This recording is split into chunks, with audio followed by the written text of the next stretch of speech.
The Black Arrow, by Robert Louis Stevenson, Book 5, Chapter 4, The Sack of Shoreby.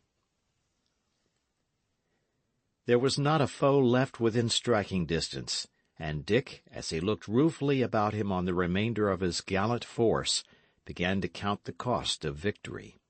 He was himself, now that the danger was ended, so stiff and sore, so bruised and cut and broken, and above all, so utterly exhausted by his desperate and unremitting labors in the fight, that he seemed incapable of any fresh exertion.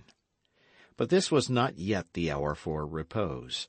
Shoreby had been taken by assault, and though an open town, and not in any manner to be charged with resistance, it was plain that these rough fighters would not be less rough now that the fight was over, and that the more horrid part of war would fall to be enacted. Richard of Gloucester was not the captain to protect the citizens from his infuriated soldiery, and even if he had the will, it might be questioned if he had the power. It was, therefore, Dick's business to find and to protect Joanna, and with that end he looked about him at the faces of his men. The 3 or 4 who seemed likeliest to be obedient and to keep sober he drew aside, and promising them a rich reward and a special recommendation to the Duke, led them across the market-place, now empty of horsemen, and into the streets upon the further side. Every here and there small combats of from 2 to a dozen still raged upon the open street. Here and there a house was being besieged, the defenders throwing out stools and tables on the heads of the assailants. The snow was strewn with arms and corpses, but except for these partial combats, the streets were deserted, and the houses, some standing open, and some shuttered and barricaded, had for the most part ceased to give out smoke. Dick, threading the skirts of these skirmishers, led his followers briskly in the direction of the Abbey church. But when he came the length of the main street, a cry of horror broke from his lips. Sir Daniel's great house had been carried by assault. The gates hung in splinters from the hinges, and a double throng kept pouring in and out through the entrance, seeking and carrying booty. Meanwhile, in the upper stories, some resistance was still being offered to the pillagers, for just as Dick came within eye-shot of the building, a casement was burst open from within, and a poor wretch in murrey and blue, screaming and resisting, was forced through the embrasure and tossed into the street below. The most sickening apprehension fell upon Dick. He ran forward like one possessed, forced his way into the house among the foremost, and mounted without pause to the chamber on the 3rd floor where he had last parted from Joanna. It was a mere wreck. The furniture had been overthrown, the cupboards broken open, and in one place a trailing corner of the arras lay smouldering on the embers of the fire. Dick, almost without thinking, trod out the incipient conflagration, and then stood bewildered. Sir Daniel, Sir Oliver, Joanna, all were gone, but whether butchered in the rout or safe escaped from Shoreby, who could say? He caught a passing archer by the tabard. "Fellow," he asked, "were ye here when this house was taken?" "Let be," said the archer. "A murrain, let be, or I strike." "Hark ye," returned Richard, "two can play at that. Stand and be plain." But the man, flushed with drink and battle, struck Dick upon the shoulder with one hand, while with the other he twitched away his garment. Thereupon the full wrath of the young leader burst from his control. He seized the fellow in his strong embrace and crushed him on the plates of his mailed bosom like a child. Then, holding him at arm's length, he bid him speak as he valued life. "I pray you mercy," gasped the archer. "And I had thought you were so angry I would have been charier of crossing you. I was here indeed." "Know ye Sir Daniel?" pursued Dick. "Well do I know him," returned the man. "Was he in the mansion?" "Ay, sir, he was," answered the archer. "But even as we entered by the yard gate, he rode forth by the garden." "Alone?" cried Dick. "He may have had a score of lances with him." said the man. "Lances? No women, then?" asked Shelton. "Troth, I saw not," said the archer. "But there were none in the house, if that be your quest." "I thank you," said Dick. "Here is a piece for your pains."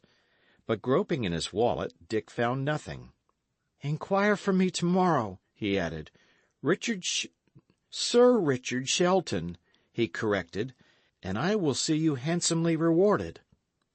And then an idea struck Dick. He hastily descended to the courtyard, ran with all his might across the garden, and came to the great door of the church. It stood wide open. Within, every corner of the pavement was crowded with fugitive burghers, surrounded by their families and laden with the most precious of their possessions, while at the high altar priests in full canonicals were imploring the mercy of God. Even as Dick entered, the loud chorus began to thunder in the vaulted roofs. He hurried through the groups of refugees and came to the door of the stair that led into the steeple, and here a tall churchman stepped before him and arrested his advance. "Whither, my son?" he asked severely. "My father," answered Dick, "I am here upon an errand of expedition. Stay me not. I command here for my Lord of Gloucester." "For my Lord of Gloucester," repeated the priest. "Hath then the battle gone so sore?" "The battle, father, is at an end. Lancaster clean sped, my Lord of Risingham, heaven rest him, left upon the field. And now, with your good leave, I follow mine affairs." And thrusting on one side the priest, who seemed stupefied at the news, Dick pushed open the door and rattled up the stairs four at a bound, and without pause or stumble, till he stepped upon the open platform at the top.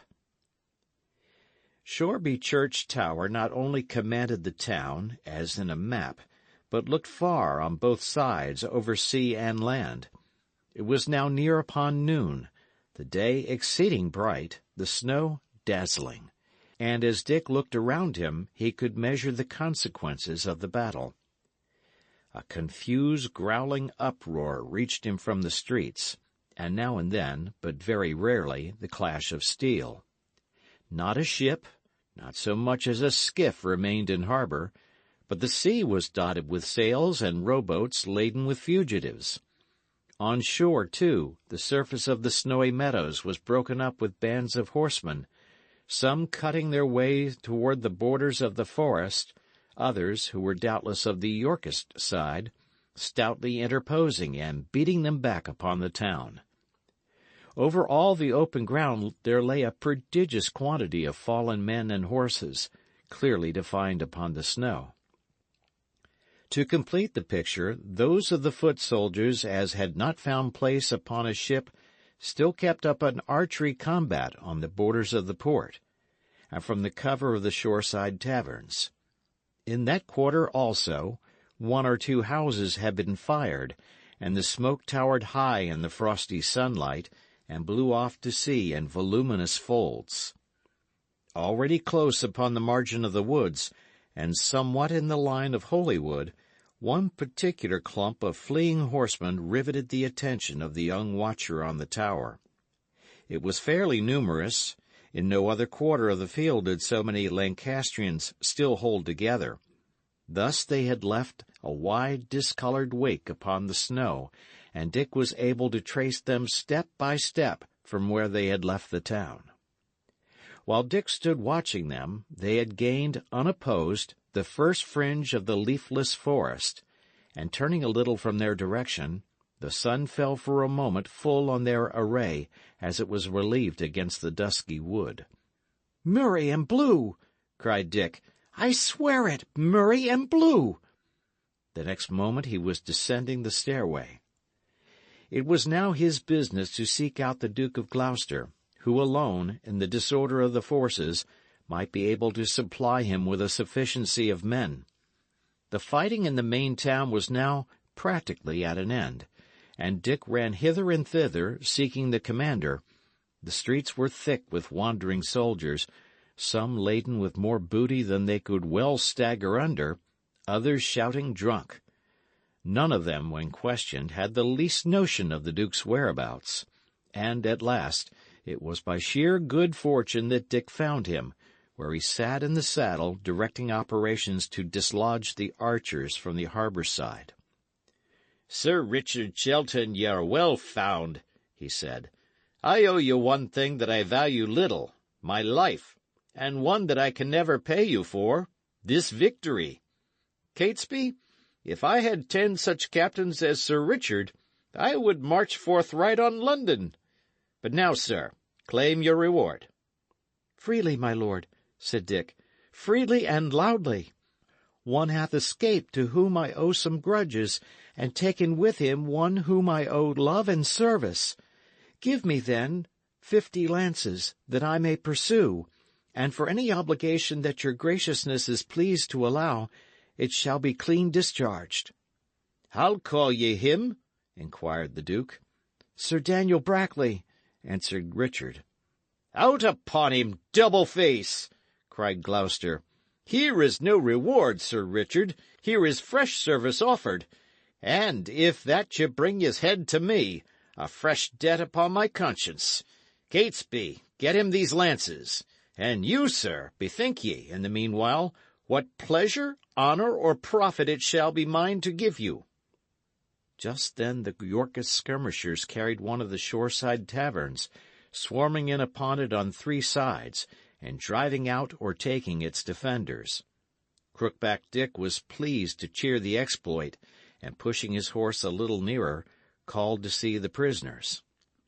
There were 4 or 5 of them, 2 men of my Lord Shoreby's, and 1 of Lord Risingham's among the number, and last, but in Dick's eyes not least, a tall, shambling, grizzled old shipman, between drunk and sober, and with a dog whimpering and jumping at his heels. The young Duke passed them for a moment under a severe review. "Good," he said. "Hang them." And he turned the other way to watch the progress of the fight. "My lord," said Dick, "so please you, I have found my reward. Grant me the life and liberty of yon old shipman." Gloucester turned and looked the speaker in the face. "Sir Richard," he said, "I make not war with peacock's feathers, but steel shafts. Those that are mine enemies I slay, and that without excuse or favour. For bethink ye, in this realm of England, that is so torn in pieces, there is not a man of mine but hath a brother or a friend upon the other party. If, then, I did begin to grant these pardons, I might sheathe my sword." "It may be so, my lord, and yet I will be overbold, and at the risk of your disfavour, recall your lordship's promise," replied Dick. Richard of Gloucester flushed. "Mark it right well," he said, harshly. "I love not mercy, nor yet mercy-mongers. Ye have this day laid the foundations of high fortune. If ye oppose to me my word, which I have plighted, I will yield. But, by the glory of heaven, there your favour dies." "Mine is the loss," said Dick.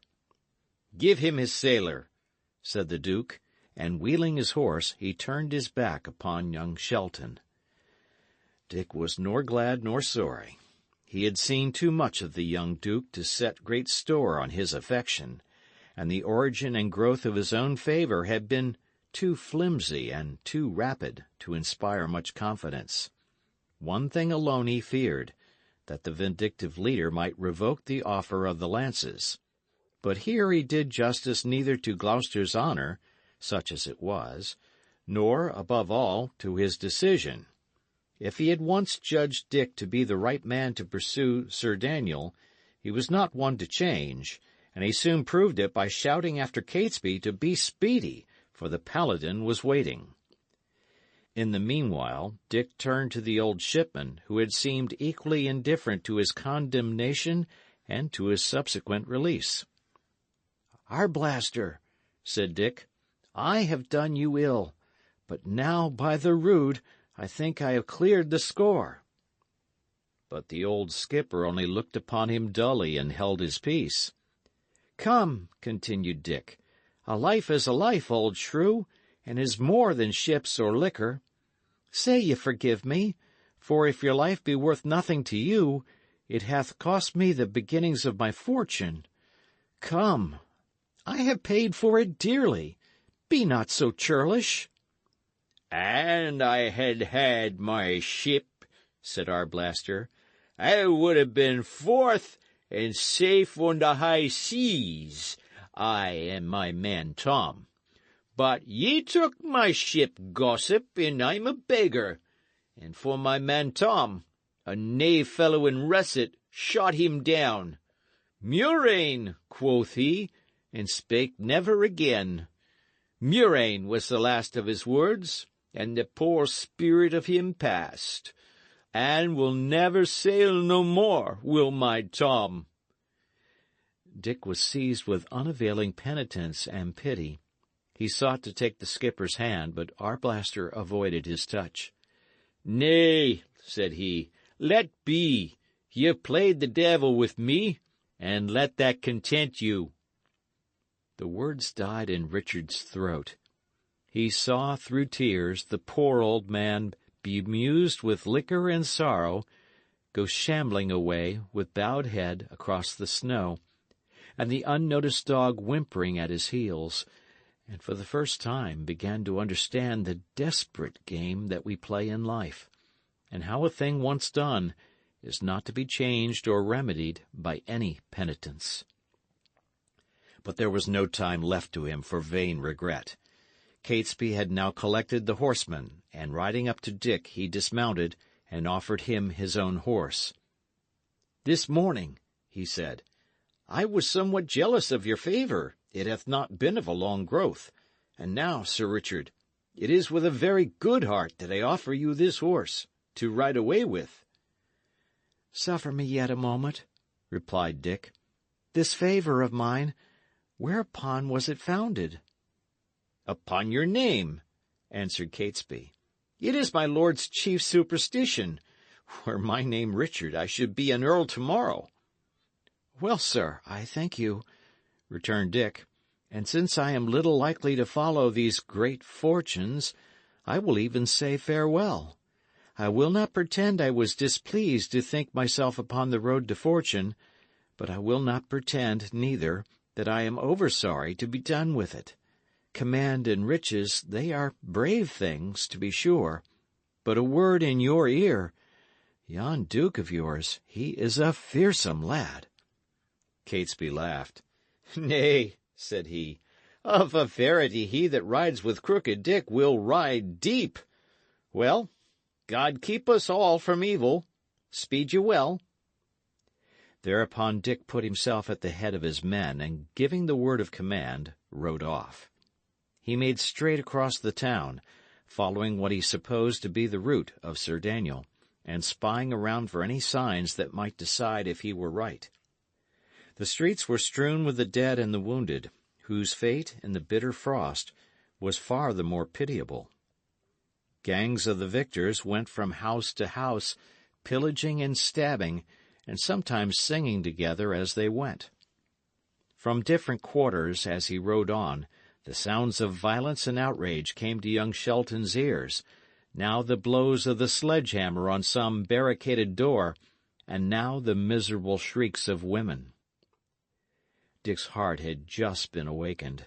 He had just seen the cruel consequences of his own behavior, and the thought of the sum of misery that was now acting in the whole of Shoreby filled him with despair.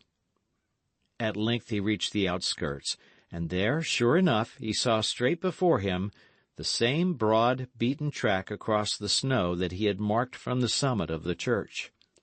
Here, then, he went the faster on, but still, as he rode, he kept a bright eye upon the fallen men and horses that lay beside the track. Many of these, he was relieved to see, wore Sir Daniel's colours, and the faces of some, who lay upon their back, he even recognized.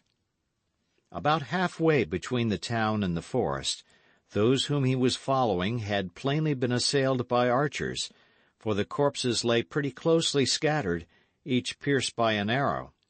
And here Dick spied among the rest the body of a very young lad, whose face was somehow hauntingly familiar to him.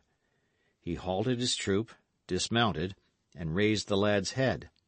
As he did so, the hood fell back, and a profusion of long brown hair unrolled itself. At the same time the eyes opened. "Ah, lion-driver," said a feeble voice. "She is farther on. Ride fast." And then the poor young lady fainted once again. One of Dick's men carried a flask of some strong cordial, and with this Dick succeeded in reviving consciousness. Then he took Joanna's friend upon his saddle-bow and once more pushed towards the forest. "Why do you take me?" said the girl. "Ye but delay your speed."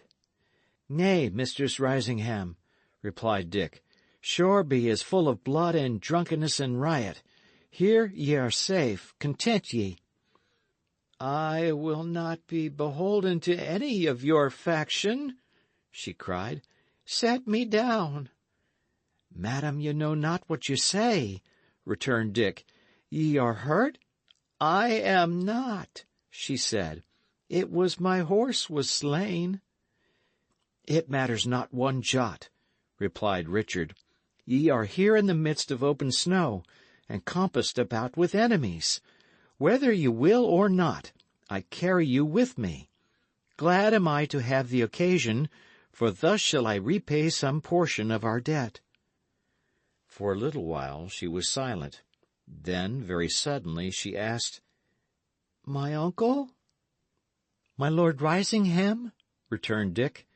"I would I had good news to give you, madam, but I have none. I saw him once in the battle, and once only. Let us hope the best." End of chapter.